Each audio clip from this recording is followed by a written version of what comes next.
There's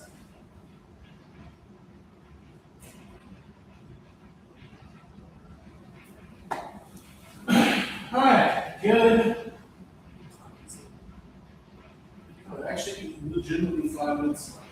Good. Whatever 11:55 is, it's 11:55. Day? Just go day. I never know, right? It's almost as bad as the class that starts exactly at noon. And whenever I do that, I always wait till 12:01 so I can say good afternoon. Just always. I can't deal with it. Good day, everybody. Welcome, my scholars. It's good to see you.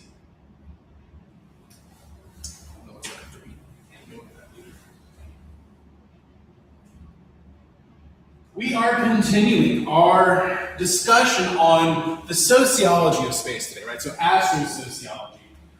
And we've got some interesting things to get into today. I'm bringing in some new stuff, even for myself. I ran across some stuff literally the other day thinking about this. And some new, well, at least not new, but new to me things that I think that are worth bringing into this discussion. I want to bring those in.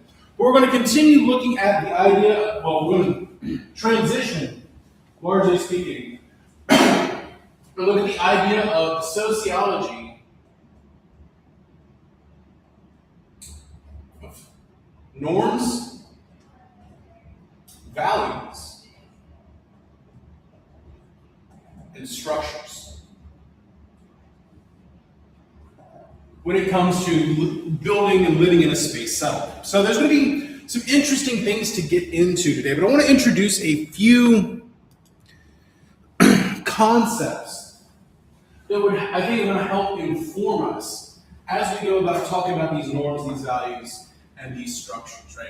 Ending with structures because next week we're going to be digging deeper into this idea of making laws, providing justice, and all that jazz. So, before we get going, any questions from y'all? Anything from the class? Anything you want to bring up, chat about? We're all doing good today. Glad to hear that. I think Bonnie has resigned from this course. I haven't seen, well, Logan never showed up. Have y'all seen Skylar lately? No, she went in another class. Okay, so we'll check in on her, send her a message. I know she was involved last week. I just haven't put eyes on her in a little bit. So I just want to keep everyone involved, check up on y'all, but there's only like 6 of y'all. So like I feel like Mother Hiddish with y'all. So there we go. All right, speaking of creating an in-group bias, I want to introduce a few interesting concepts that might twist our discussion a little bit today. And this is from some research articles I got into, one of which is actually really old, but it's a concept I've never encountered before, called the minimal group hypothesis.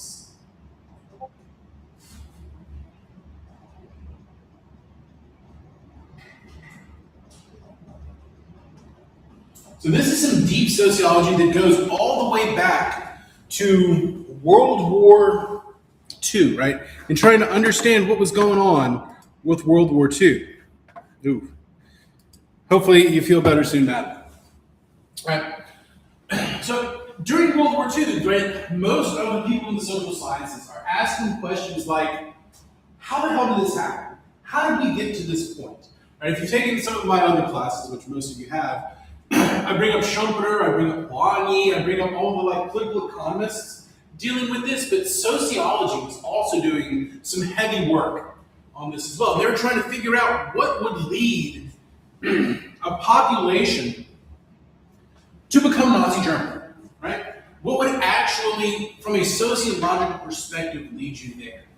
And honestly, I can't remember, I didn't write it down, I can't remember his name off the top of my head, but a prominent sociologist at the time began to do experiments to figure out what the minimal condition that is required to make a group is. Right? So what is the least amount of commonality you need to build a group identity?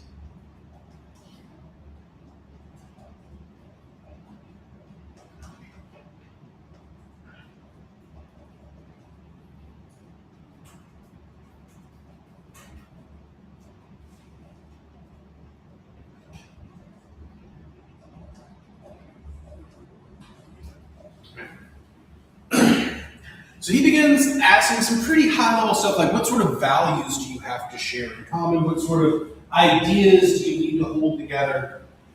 And he was able to work down to some really low-level stuff. You want to take a stab at what he found, right? What has been found to be about the most minimal thing you need to do to build your in-group versus out-group dynamic is. It floored me at how dumb this actually is, which is going to lead us to some of the other big points we're going to talk about. Right? Because we talked last class about how do you go about building a Martian identity. You're not going to have to. The fact that they've all gone to Mars, that's enough. Like, that will literally be enough to build a group identity. But if you want to harness that, that's where we start to get into these norms and values discussions. So the actual finding from minimal group hypothesis, and unlike a lot of other social science research that is hard to replicate, this might be the most easily replicable thing ever. Right? If I wanted to, I could have done it in this class today with 4 of us. I could have found a way to do it. What he did in his initial research was he showed people a page with a bunch of dots on it and asked them how many are on there. And then right after that, they randomly assigned people whether or not they overestimated or underestimated the amount of dots. And from that, they were capable of building a common identity. Not even an actual, like, legitimately, these are the overestimators, these are the underestimators. They were just told that. If I wanted to, I could come in here today and be like, okay, you two are wearing blue. Y'all are one particular group. Me and Connor will be in another group because we're wearing green. Well, I'm actually more blue anyway. Me and Connor will be a group, right? And then we could just, or even better, the 3 of us are wearing blue and Connor's wearing green, and we can gang up on Connor, right? It is literally that simple. To the degree that they started running tests on all of these things, and they realized that from such a random, stupid little commonality as whether you were told you were an overestimator or an underestimator, you would actually punish the other people to your own detriment, much less than just prefer your own people. So like if you were to offer, so if we did team over and team under, and you asked them questions like, how many donuts should you get? Right? There are 6 donuts total. You could ask them, all right, if we're team over, would you be willing to give team under 1 donut to accept 2 for yourself, when realistically, 3 donuts is what's on offer? And they would do that, right? This is vastly replicable. It's almost to the degree of the marshmallow thing, right? Where you offer a kid a marshmallow, if you offer him to wait 10 minutes to go to the second one, and then you see how they perform on various tests. Right, those are like the 2 most easily replicatable social science experiments that you can have, right? Is there any out-group that you can think of that you irrationally hate or irrationally dislike for really no good reason? I mean, I got one right off the top of my head. I want to hear what you think, right? No real reason, you just dislike it. We all have groups like that, right? That's almost one of the things that makes us human. Y'all know who mine is, right? You don't want me to say it because you don't know who it is. It's Alabama. I hate Alabama. I just hate them. That's funny. It's right? Tuscaloosa is even a lovely town, right? I have a camp there. My cousins do. Oh, no, it's not. We go there and support. It's not the state. It's the university. Yeah. Now, I okay. support their football team. Only because like they're good at what they do. I mean, like, gotta do that. Well, 2019 LSU, great. LSU every year, not as great as Alabama. What were you saying, David? I said I feel the same about LA. Like, It's because they got the opportunity to buy everything they want, while everybody else in the country just has to like save up and struggle. LA just gets what they want. oh, like sports teams and stuff. Sports, Hollywood, Yeah. everything they want, they got. Yeah, it's like a Falcons. I will take Los Angeles over New York, and I know that's controversial, but although The weather's better. the weather's better, it doesn't smell. I will give you this: Los Angeles does not smell like pee and hot garbage. I've never been a place in New York City that doesn't smell like pee and hot garbage. Like imagine the French Quarter smell, but in an entire city. Because they don't have garbage bin pickup. You literally just put your garbage on the street. I love New York. I'm probably going to go there in a little while, but I'll pick LA over New York every time. But sports, oh my God. If you had to pick between sports teams, LA or New York, like, what do you got? LA. Taking. I like the Chargers. I'll take the Chargers. I'll take the Chargers over the Jets. But I'll take. Oh no, I can't pick the Giants and the Cowboys. I guess I'll take the Rams over the Giants. Okay, so I'll pick really like New York's teams. All right, clearly you pick the Mets over the Mets over the Dodgers, and you pick the Angels over the Yankees. You pick everyone over the Yankees. And right, we're already building up these in-group out. Like, there's actually a purpose for me doing that stupid little aside there. I know that I like to do my stupid asides, but look at how easy that was for us to just split ourselves over stupid things. Because none of us are actually LA or New York fans. Madeline, hate Alabama the state just due to the amount of traffic you've been stuck in. Seriously, how many car fires on an interstate can you get stuck behind? The last time I drove through Alabama, the answer was 3. The Mobile Tunnel is awful. Mobile Tunnel is pretty terrible. I didn't even go through Mobile last time. I drove through. It was okay. Let me just put it this way: I chose on the way up to Nashville. I chose to not go through Alabama because I avoid Tuscaloosa. But on the way back, I chose to go through Alabama because, oh my God, Mississippi is the most boring drive on the face of the earth. And I've driven through Saskatchewan in the winter. In case you don't know, it's the plant Hawk. White as far as you can see. At least there was some knowledge like that. Mississippi, it's just... It's like the drive to McNeese. Yeah, there's nothing. Right, so this minimal group hypothesis is going to heavily drive the formation of identity. Right? There's going to be a commonality that Martian settlers are going to have just immediately. They've all chosen to go to Mars. And that's going to be enough to make them... Right, we talked last class about how there's a possibility of Martians thinking they're superior and like disliking Earth or others. I actually would want to highlight that and bump that up even more. Right? I think that's going to be something that is very hard to overcome. Right? I was listening, right, where a lot of this came out of was a podcast episode that dropped for me yesterday in my feed. It was titled, Why Our Monkey Groupthink Overcomes Our Human Rationality. Right? We are probably the 3rd or 4th most social species on the face of this earth. And even if we want to be rational, Vulcan, like Spock people, we give into it. Because in many ways, not only is there minimal group hypothesis, but we would prefer social life over physical death. We would rather die physically than die socially. Right? To be shunned is about the worst thing that can possibly happen to us as human beings, especially if it's our entire community, right? If you think about people that are tied in to some sort of group, right? Even if you don't believe in the things that group believes in anymore, it's going to be really hard for you to exit that group. Think of it, the flat earthers, right? This is the space civilization class. We all know that the Earth is an oblate spheroid, right? We don't have to do this, do we? Although I think it's beautiful, right? It's so funny. Well, no. I think within about 10 years, they're going to have worked themselves into realizing that the world is round. And they're going to have to recognize that. Because they're doing all of the experiments that the rest of us did 1,000 years ago to prove the Earth is round.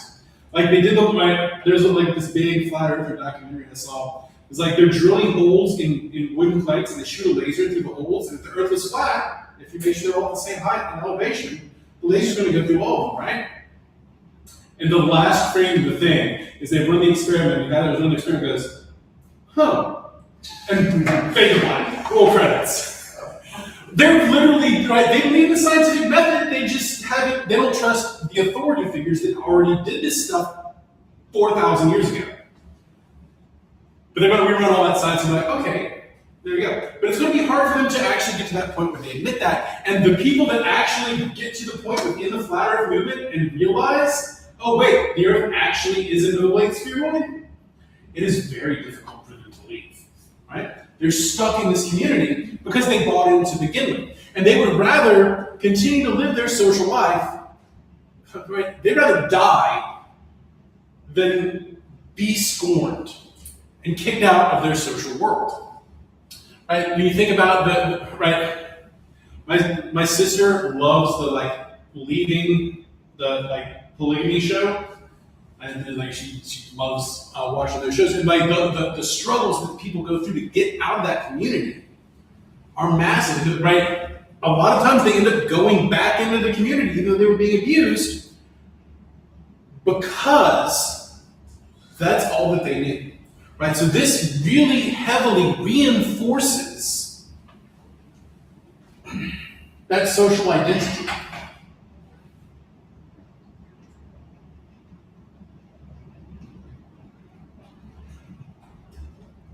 So making a common group identity, building that common group dynamic of being a Martian is going to be a rapid process, and it's going to become very difficult for people to want to leave that. Perhaps leading some very negative social outcomes further down the road. But one more observation that makes this even more complex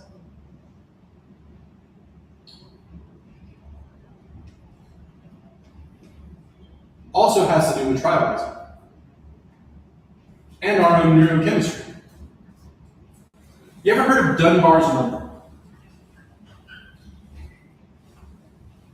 You haven't run across this one yet? This one is another one of those really big social science ones, and I was going to bring this one up earlier today anyway. A human mind, people can only really know 150 individuals. You can have 150 individual relationships.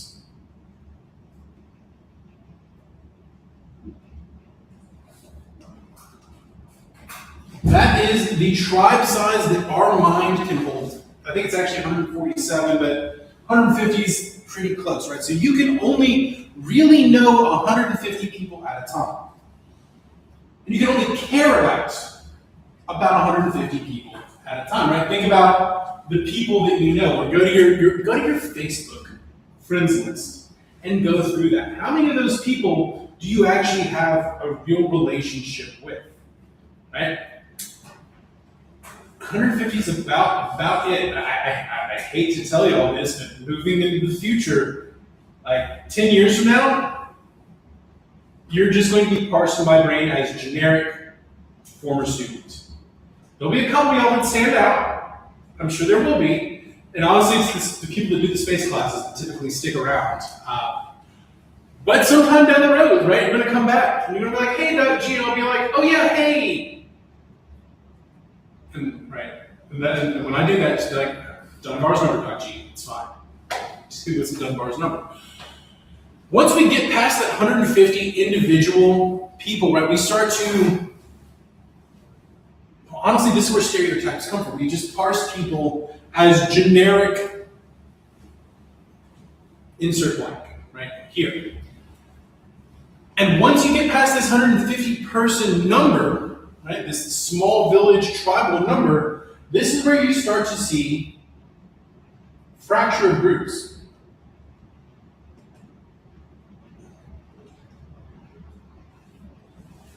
Right? Where you start to see different groups break, right? Different fractures within groups. One of my favorite examples that I see of this pretty prominently, and I don't know, your minds may vary, I don't know if you've seen this one, but churches. Once you get past about 150 people, there are very clear camps within any individual church. And a lot of times that'll lead to schism, right? Breaks. You often form your own thing.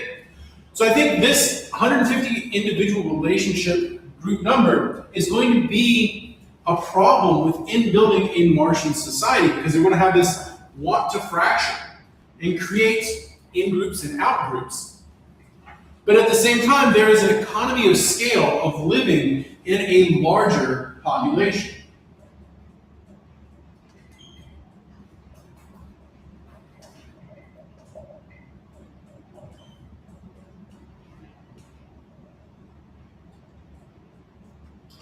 So humans are constantly in tension of wanting to build bigger and better because we know the rationality of that. But at the same time, we can only really do 150 people as a group.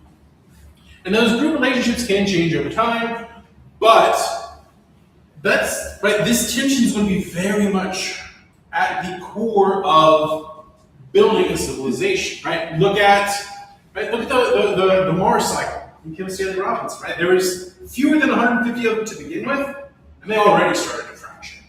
Once you started adding more people to the population there, right, it just almost fractally fractures away into different groups. And of course, at the end of the day, we need to remember that we are emotionally driven creatures, right? We'll make an emotional decision first and then backfill with rational decisions to back that up, right? We don't even know what our own preferences are, right? I know we like to assume rationality. It makes it easier to think about things, but humans aren't actually rational creatures, right? We are irrational creatures that have preferences, but we don't even understand why we have those preferences. Why do I hate the University of Alabama? Well, part of it is, right? I just instinctually hate them. But, and there's probably tribalism reinforcing that LSU in-group thing, but I also backfill it with the fact that I went to school with Nick Saban's kids, and I just personally dislike the man, and right, all of that, right? That's all rationalization. I just see houndstooth and crimson, and I just get angry. Right? That's just the way it is. Right? And there are things in your lives, there's things in everyone's life that are like, we have to try to overcome that. And that is one of the central tensions within our social and political lives, is trying to tame those different things. And we try to do it through the creation of certain norms and values and structures to help us be better. Okay? So questions on this so far? Thoughts? Y'all buy a lot of this stuff? You buy them? I especially buy this one because I can probably name a whole bunch of people, but when it comes to actually knowing them, 150 is about, honestly, that seems high for me, but if I include a whole bunch of students every semester in that probably gets me there. Although, again, the freshman class, there's 3 whose names I really know off the top of my head. It is what it is. Right? What about this social life versus, social death is worse than physical death concept? What do y'all think about that? Right? This fact that we have to be part of a society, right? We need a community in order to survive. We'd rather have that community. We'd rather die than lose that community. I mean, yeah, feels pretty good. And then minimal group hypothesis, I think we proved that in here today already. That's one that just keeps. So in order to deal with these and other social issues, right, issues about being social creatures, we need to think about the values and the norms and the structures that we can build to help overcome and harness the social problems that we run into. Right? These social tendencies are dumb monkey brains. So first I want to talk about norms. Norms.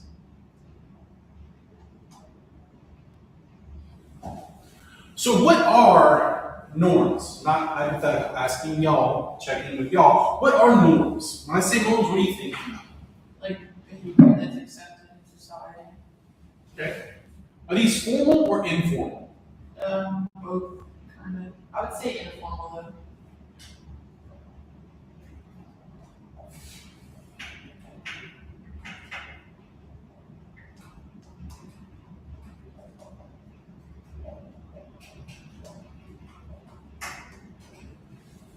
Now, these can be codified over time. These norms can turn into laws, right? They can turn into formal rules. But generally speaking, we're talking about informal things.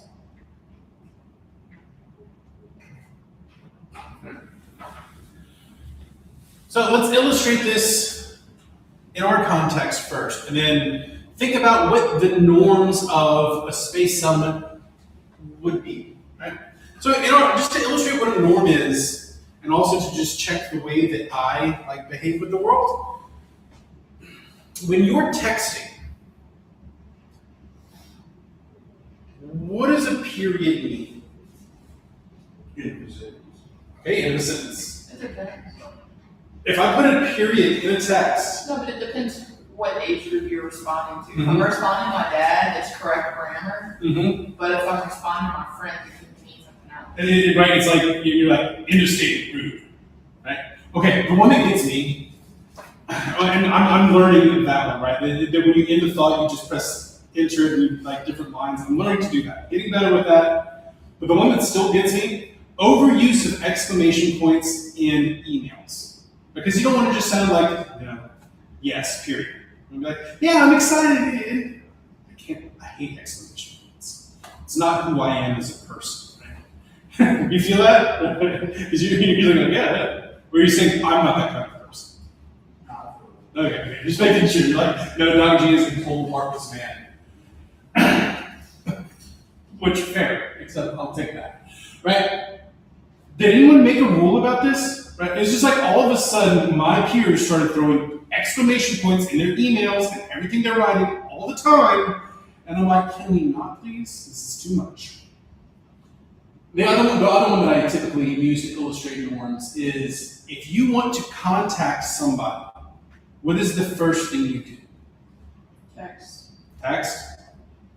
Text, yes. Because we're good human beings.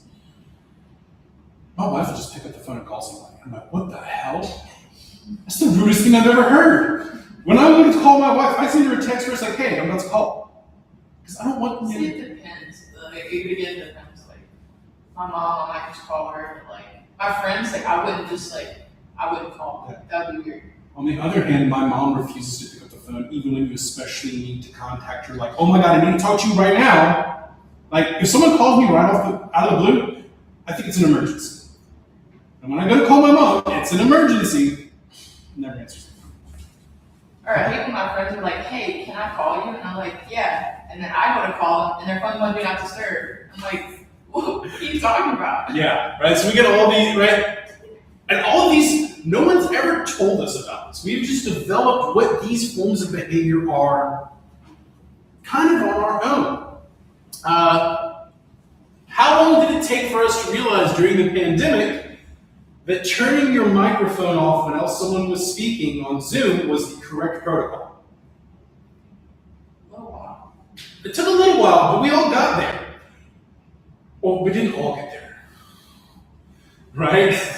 That one person who just leaves their microphone on while they're eating carrots in the back of a Zoom call. Right. We all know that. Or church. I know some teachers are, gotta have your camera on. Oh my God, I don't want to see. That was about to sound really bad. When I'm on a call, I don't want to see your faces. Right? It distracts me. Just let me do my thing. Right? If you need to say something, I need you to say, I'll tell you to turn your camera on. Right? One, it saves bandwidth, and two, it's just like, I think that's the better norm of behavior. Personally. Now, maybe I'm wrong here. Unless they're doing one of those pranks where like the whole class coordinated. Yeah. Dances or whatever. I haven't run across that because I don't use Zoom, right? I use the Discord. So, but I remember when we were doing that, I was like, just turn your cameras off. You don't have to turn, just be here. That's fine. I'm okay with that. Right? That's a different norm of behavior. In my speech class, my freshman year, there was this dude that turned his camera on and then went back to sleep. Bro. And then you'd see him roll over and stretch and then just go back to sleep again. I'm saying, you could have turned it off and then just took back. Okay, the rudest violation of norms I've ever seen in a classroom. I was a TA, and one of the students deadass pulled out a whole newspaper and started reading the newspaper in the class. Like, that's a violation of norms there, like, I've never seen in my entire life. And we all just, like, me and, like, the professors that they're doing things, there's, like, 3 of us class assistants, we're just like, and we just let him keep doing it, because, oh my god, like, he did not even, like, pull it out and do the crossword, like, low-key, like, pull out the newspaper, did the full, like, flop and everything. Like, he did this 4 times. I don't know if this was a signaling mechanism or something, but Jesus, man, that is a violation of norms. That's pretty cool senior prank. Huh? That's pretty cool senior prank. It'd be a good senior prank, except it was a freshman level class and it was a freshman. At least it wasn't an athlete. I have an exam from Odell Beckham Jr. from that class for the record. There were 4 exams, there were 4 of us, we all kept one. I'm not saying that the C in the class was exactly the grade that Odell Beckham Jr. made, because we said it that way, but it certainly worked out nicely. That's exactly what he earned. Just saying. You know, like, I think it's pretty common knowledge that athletes, if they're high echelon athletes, they're not. No. But that was the thing at LSU I was teaching, and I would have like guys that were going to go play professional ball. Like, they are not here to get a degree in political science. They're here to go be professional football players. So it's like, okay, yes, paper classes are a thing. I know UNC got in trouble for it. LSU's in deep trouble now. I don't work there anymore. But I guarantee you, all the athletes that come through my doors, they get real grades. Skylar. Yeah, but I mean, Skylar's like the best student. She's graduating a whole year early. I'm proud of her.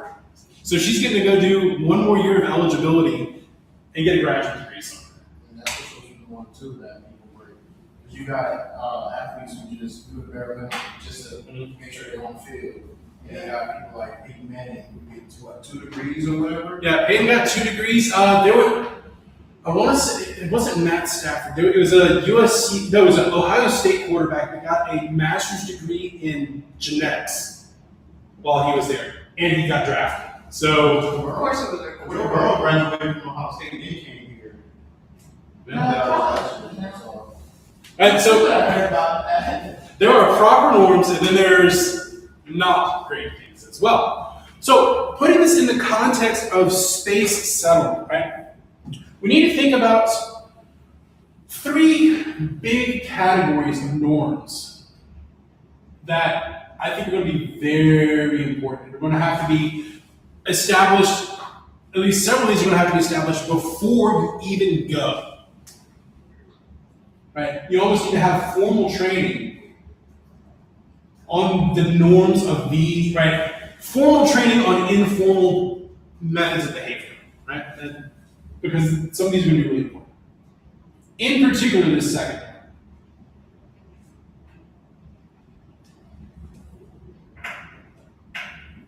So just generally, how you comport yourself, what things are expected of you in your behavior, right? And I think these speak very heavily to both the values that are brought in and also the identity of being a space settler, right?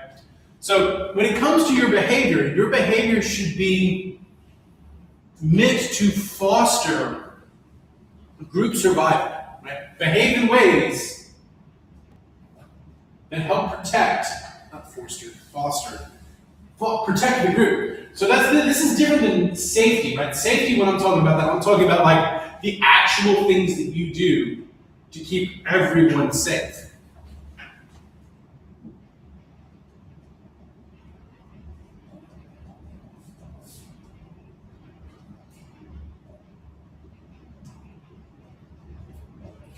So you're fostering settlement survival, but also it's important to deliberately build relationships. We would think of this as the pro-social behavior.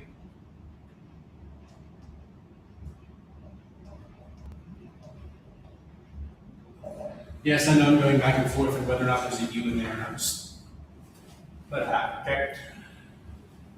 So this is about being pro-social, right? You have to, in many ways, foster this, right? Maybe you help foster this before you even pick your candidates to go. Right? Maybe this is something that even gets built into the norms of candidate selection.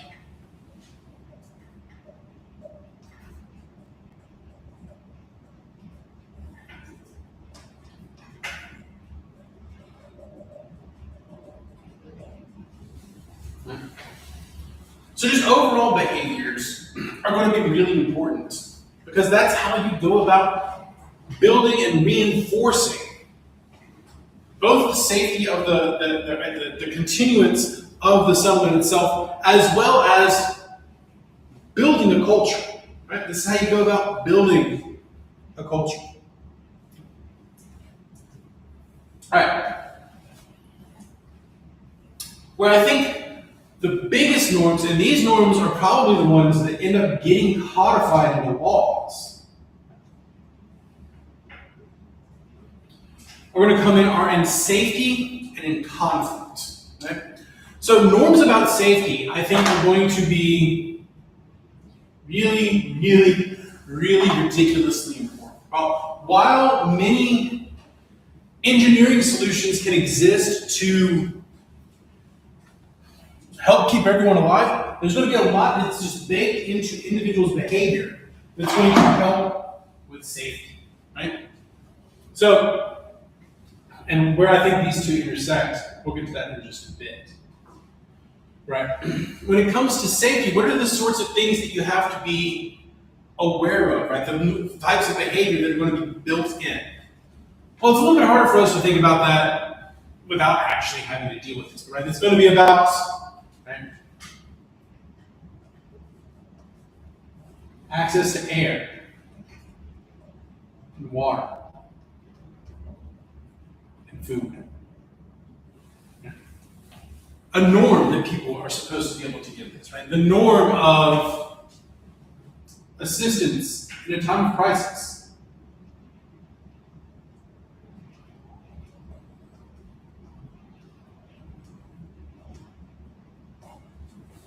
But I think that might look differently. We might inherently think, just sitting here, right? What's the thing they tell you to do on an airplane?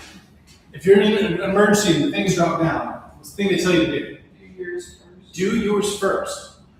That kind of feels weird, right? If you're with someone that's a little, right, not as capable, you want to take care of them first, right? That's kind of our human norm. But the idea of building this different norm of assistance in emergency about taking care of yourself first is so that you can actually take care of others. Although there's a whole lot of bullshit about the mask. Mostly it just pumps extra oxygen in your brain so you kind of don't care what's happening. Keeps you calm. It doesn't actually really like super duper help you in a crisis. It's just crazy when you think about it. It's like, you might die, so do you really want to think about it? No, absolutely not. Give it to me. Yeah, and absolutely not. Just give me that. Right? Honestly, if they put like knockout gas in there, cool. Let's do that. Take me out. Right? There's probably also going to be norms about, right, safety norms about equipment maintenance.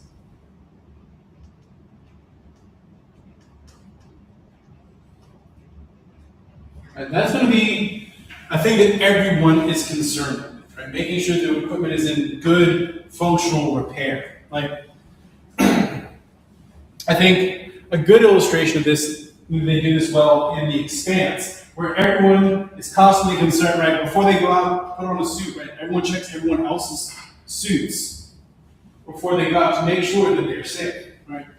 I think safety is going to take a much larger, right? We like to say safety first, right? You know, everyone talks about, safety is the number one. No, it's not. Safety is absolutely not the number one most important thing. It's maybe in the top 5, maybe. But on a place where the entire planet is literally an irradiated desert that doesn't have an atmosphere, safety is going to be a much more prominent set of norms. And they're probably going to be much more heavily codified than like, don't put a period at the end of your sentences when you text, because it sounds salty. It's going to be like, we got to keep everyone alive. Right? Because if you lose one person's life, I mean, we know that people are going to die. But if you lose a person's life, that's going to actually be a net negative for the entire group, right? Because you're relying on that economy of scale. Not everyone's going to be able to do everything, and if you lose one person, that's going to cause some major problems and consequences down the line up until the point that you're a resilient population. Which I think also feeds into norms about conflict, right? Conflict resolution.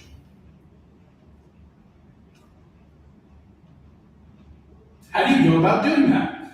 Right? We know there's going to be conflict. While people do want to get along with each other, they also want to establish dominance within a hierarchy, right? Our dumb monkey brains want to do that. And that's going to cause problems. That's going to cause conflict. How do you resolve those conflicts? I think, Connor, that's up your alley, isn't it? No, you back off of that paper, right? What? The legal system justice paper? Yeah, we're gonna. Right, you're still on that one. That's good. Right? That's like in your strike zone. Right? But more importantly, when it does come to conflict, and if there ends up being fighting, right? I think there's going to be a big norm about messing. Do not mess with life support. You do not mess with life support.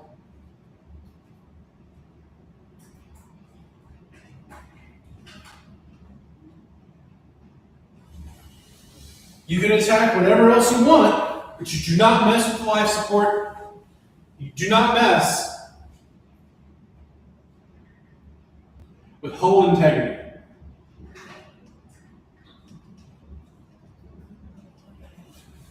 Which is probably going to change the types of weapons that are used in conflict as well. Blowing up a bomb kills everybody, including you. You don't want to do that. Shooting a bullet, probably a bad thing, especially in a spaceship. Right? I do think that when it comes to ship-to-ship combat, and this is further down the line, we're going to see more like pirate boarding actions. And we're going to, right, it'll either be long range, like shooting each other, or it's going to be up close boarding actions. And we'll talk about that a little bit more in a couple of weeks. But I think these norms about conflict are going to become very heavily codified right off the bat. What do y'all think? Do y'all see some other stuff you think might emerge in these norms categories? Or are there other categories that I haven't even included that you think are going to be important? What do y'all think? Anything jumping out at you? Not particularly. Again, I've spent several years working on these. I think these are going to be the ones that pop up the most. And all the other stuff, right, is going to be stuff like how do we communicate with people? What's the proper way to do that? Text messaging and all that. I do think that another norm that's going to be different than we might expect are norms about privacy.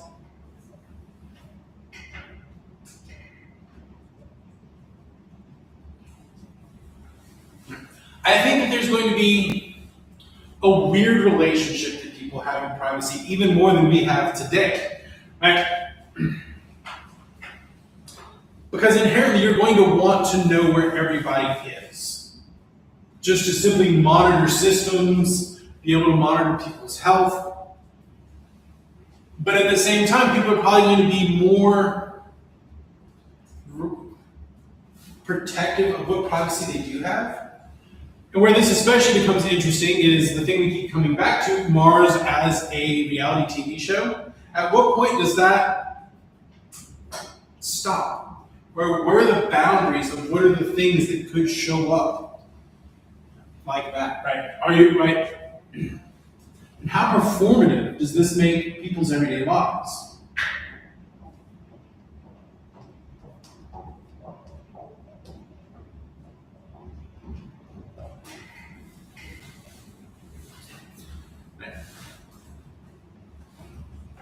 When you know that people are watching you, do you behave differently than others, right? I mean, you might not know this, but this is a character. I like getting into character when I do this. This isn't my normal personality.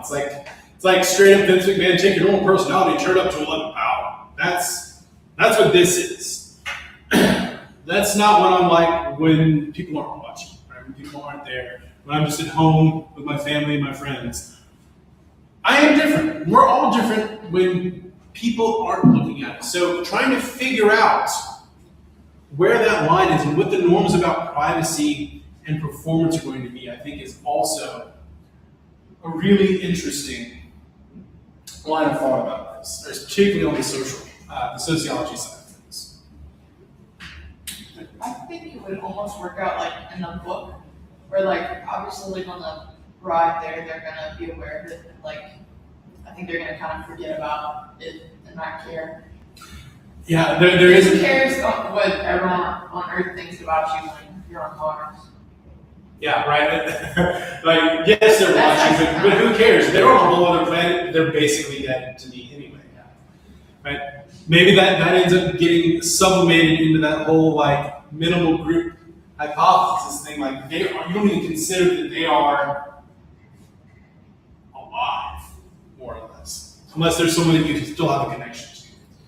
So I don't know. Right? I think it'd be really interesting to interview and study, or at least I need to look into the studies, on people that were on Big Brother. I think that would actually give us more knowledge and insight into these questions. I think it also could give us some interesting insights into just living in that kind of an environment. I think there might be a Martian analog in the Big Brother house. Cool. I think also like you were saying about texting, I think it would maybe like it would be texting like within their like environment that they can like not be in their suits, but like outdoors of that, I think like connecting through radio call would be more like norms about how you do that, how you enter a call, like stuff like that. I don't know. One that I also find interesting, again, this is from The Expanse, is when you're in a spacesuit, you can't see like this, because then right now, so there might be more hand signs. So like you want to nod your head, use your hand. I think that's an interesting thing they brought in as well. But I think those sorts of norms are going to more naturally develop along the way. There's just certain norms, particularly these safety and conflict norms, that you kind of have to bake in before people even get there. Because I think they speak most heavily to the values that a Martian settlement might have.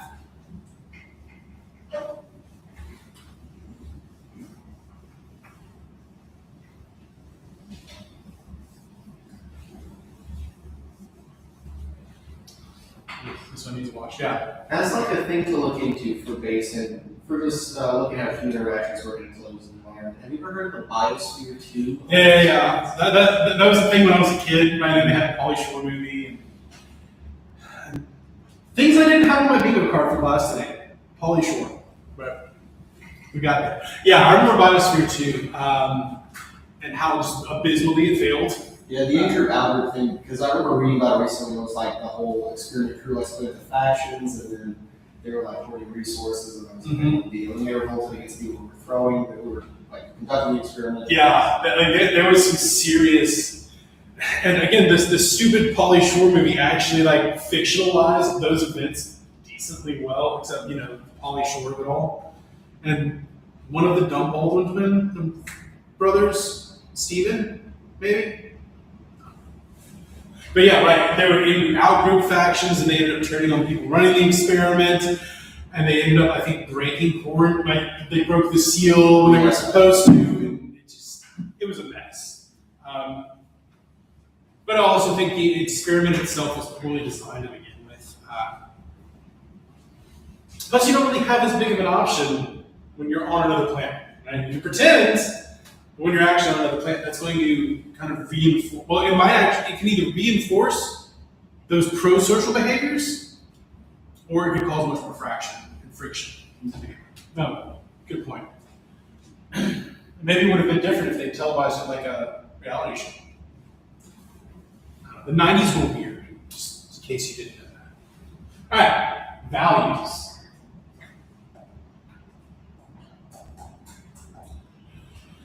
So for our purposes, I want to treat values as goals, attitudes, and beliefs that are held within the society.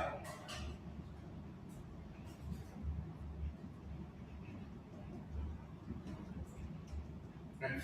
These are, I think in many ways, closer to identity issues than they are to norms. Now, there's obviously interaction between norms and values that occur, but I think the values are really the things that are going to end up driving norms. So maybe we should start with values. But values are in many ways more intentional than norms, right? Norms kind of emerge. And what does it say about us that we don't want to put periods in our text messages? Or what does it say? Oh, here's one that I didn't know about that y'all can help me out with. I've run across a lot of younger writers that don't like to begin their sentences with capital letters. Not to sound like Jerry Seinfeld, what's up with that? No, it really is. Like, why is that the thing? We're just getting lazier with grammar since it doesn't matter. We're typing more how we talk. My sister almost says it's aggressive. It was, I read a 30-page fan fiction where they didn't use a capital letter. It was well written. There were just no capital letters. Right? So you're saying that they find it aggressive? A little bit. I can see that, but like, like all over Twitter and everywhere else, it's just all lowercase. When they see an uppercase, they're like, whoa, they're getting intense here. and it's like the period, right? People Yes. freaked out by periods. And we got periods and capital letters. We want to have to start including that. I haven't run across it yet. But the first time I get a paper without capital letters in it, oh Lord. I'm going to come in like a 1920s silent generation school marm. Sorry. That one shook me in my core when I ran across that. I'm like, and then it kept coming up. What is this? Too far, good sirs. And math is too far. All right. So when it comes down to our values, I think one of the big things that is reflected in our values are the goals that we have for our society. Right? What are the things that we hold in common that we want to accomplish? Right? So I think goal number one in a Martian settlement: survive. Survival as a goal can be pretty important. Right? I think it helps clarify what matters and what doesn't. So in many ways, that helps move towards practicality.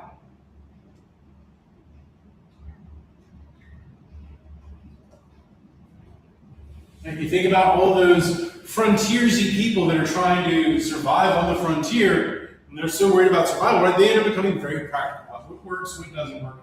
What do we need to continue on? Second big goal that I think is going to be baked in is self-sufficiency.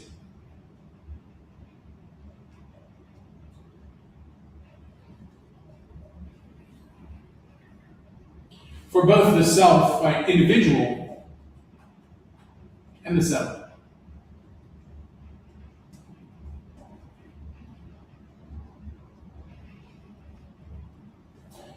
And I think that is going to lead us to another interesting thing to think about when it comes to values. Right? We'll get to that in just a minute.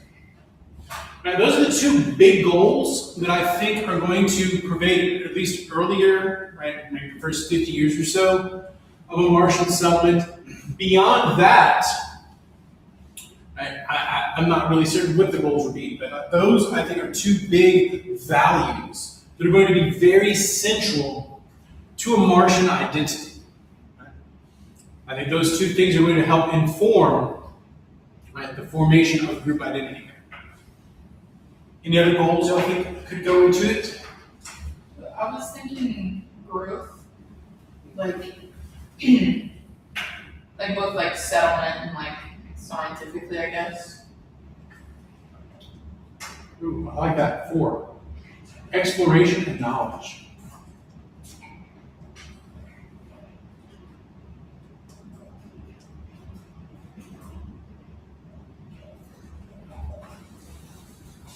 also have to say I appreciate that y'all don't call me out when I misspell words. I got called out, put on blast yesterday for misspelling education in class. It was a low moment. It's fine. All right. Anything else? So I'm put on there for right now. I like these. I like these a whole lot as big goals. As my goals are central to the values that the Martians would have. I think that these make a whole lot of sense. And these are in some ways related to, but also distinct from the goals that we have as a society currently here. I mean, yeah, survival, but that's not really as prevalent, right? Self-sufficiency, that's complicated. Growth, I think that was kind of baked in, and exploration of knowledge, so people don't have that one at all. I don't know if we as a society even have that, but I think that might well be baked in to Mars. All right. What about the attitudes, like the way that you, right, the values you have about the way that you act, right? So the ways we act.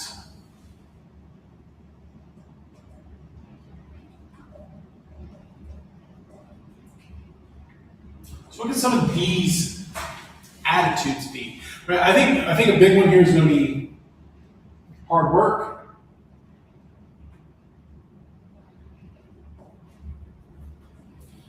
Another one I think, and this is like a weird duality, both independence and interdependence, right?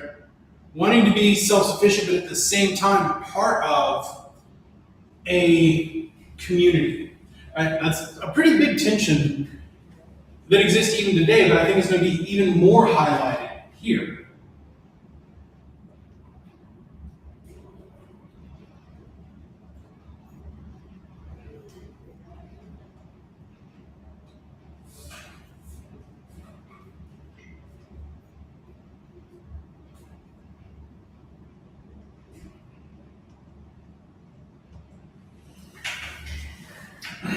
I think maybe one could be, I'm trying to think how to phrase this, like, not quite like open-mindedness, but like going back to like the knowledge thing, like a willing to learn type of attitude. So within psychology, I think that falls neatly under the value of openness. Okay. And yeah, I think like flexibility.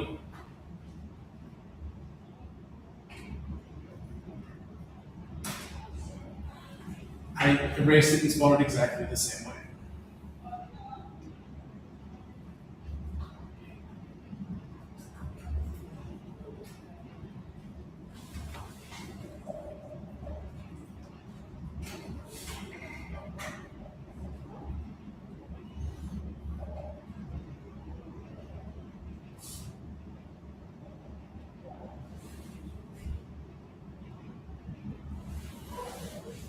Cowboy shit. Risk taking. But at the same time, risk taking in a way that it actually seeks to accomplish a goal. I like that term. It's simultaneously reckless but also purposeful. Right? I think that would be how I would lump all of this together. Would be the words cowboy shit. Right? Openness, willing to be flexible, being adaptable, working hard, being independent, but being part of a team. It's like the best kind of cowboy of all time. So that's Adam Page stuff right there. All right. What about beliefs? In many ways, I think beliefs and attitudes reflect each other. Right? The things we believe in reflect the ways that we act. So maybe I should flip those two around.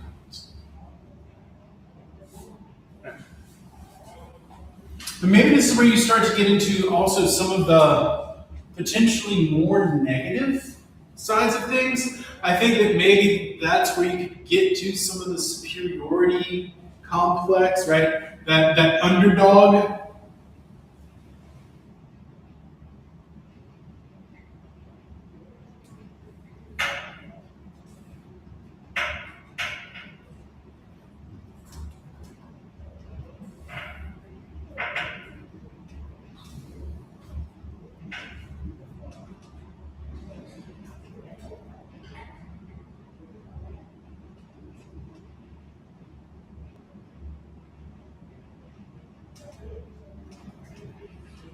And there's people that have a chip on their shoulder because they've had a hard life, right? I think that might be something that gets baked into values, at least, that we've chosen this hard life, so we're better than people. And this is kind of the dark side of a lot of these beliefs. But right, then you also have a belief in, right, a mission, right? The mission of becoming Mars.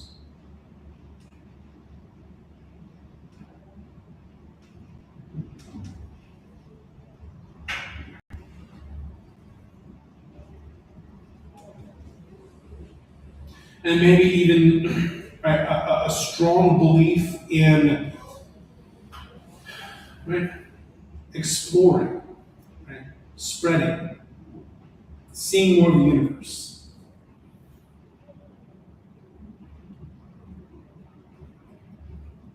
I'm going to call this enlightenment values.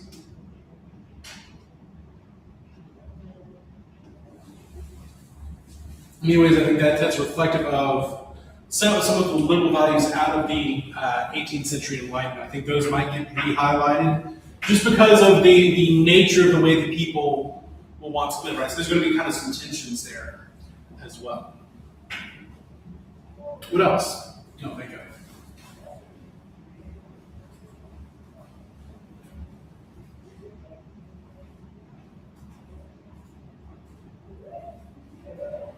And that's just me spitballing kind of the stuff that's come up in previous thoughts about this, stuff that I've thought about in the book, right? Seeing some, right, what other thinkers have thought about this as well. And just observing the type of people that have been interested in the idea of Martian settlements, right? There's some weirdos involved. Not gonna lie. If you go to Mars Society, it's like half straight down the line engineers and half nut jobs, wackos, weirdos. And I like to think I'm closer on the engineer side than the full-blown weirdo wacko side. I hope that that's where I end up. Typically, we get received better than the people that are talking about crystals and alignments of human energy and intention when settling Mars. Luckily, the whole thing has seemed to have moved more in the direction of more rigorous behavior system. But there's going to be, right, the people that are interested in settling Mars aren't necessarily the most down the center people within human society. I mean, just look at Elon Musk, right? That's a weird dude, right? He bought 10% of Twitter yesterday. Why you would want to buy Twitter, I don't know, but he did. So that's a weird thing right there. Yeah, right? And that's going to cause, that could have the potential of causing some cultural drift within a Martian settlement. So that's something to just be aware of, and that you try to balance through the creation of structures. When we're talking structures here, we're talking both about civil society, which are much more informal, as well as political structures.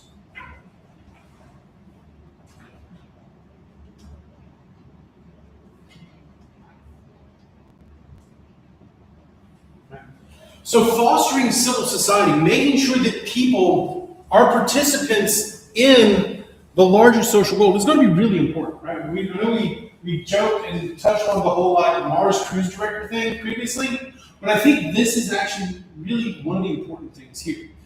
I keep hearing rain. I don't think it's actually rain. I think it might. I can't tell. I think It is not. okay. So when it comes to civil society, one of the things that we have learned and that we know and that we've kind of also forgotten in our own lives is that civil society, the stronger it is, the better that your political institutions perform.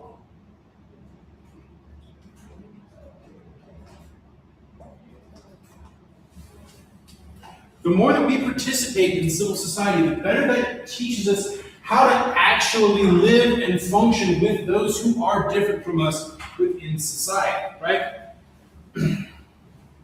When we are members of clubs and have to deal with people we don't necessarily inherently like, learning how to take our own beliefs out of it, or not out of it, but our own ego out of it, and allow us to deal with people that are different from us that might have common goals, that's really important, right?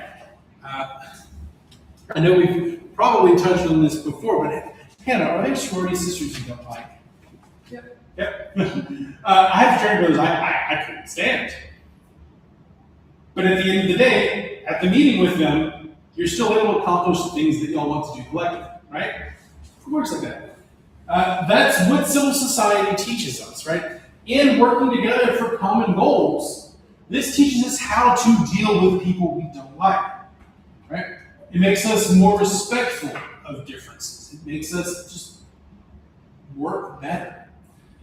And as we've seen an erosion in civil societies here on Earth, particularly here in this country over the course of the last 30 years, what's happened to our political institutions? Like, it doesn't matter which side of the aisle you're on, our institutions ain't working, right? Well, gridlock's baked in, right? That's actually a feature, not a bug. But we're talking like massive dysfunction. And I think just looking all around, there's just, people don't remember how to actually deal with other people within a world where there are respectful differences, but still seeking to achieve common goals. I think that's been a major highlighted problem. And that's something that in creating a Martian society, you want to find a way to foster civil society without it inherently being a top-down thing, because when it's top-down, it also doesn't work. You know who has great top-down civil society because they tell you exactly what you're supposed to do? Authoritarian regimes, right? They tell you how you're going to live, and they force you to do these things, and it just doesn't work as well. Their institutions still don't perform as well. So there has to be some way for civil society to be fostered in a Martian civilization while not inherently saying, all right, you have to be in this. But, well, right, maybe we need to balance forcing people to be in parts of groups, but not forcing them what group to be in.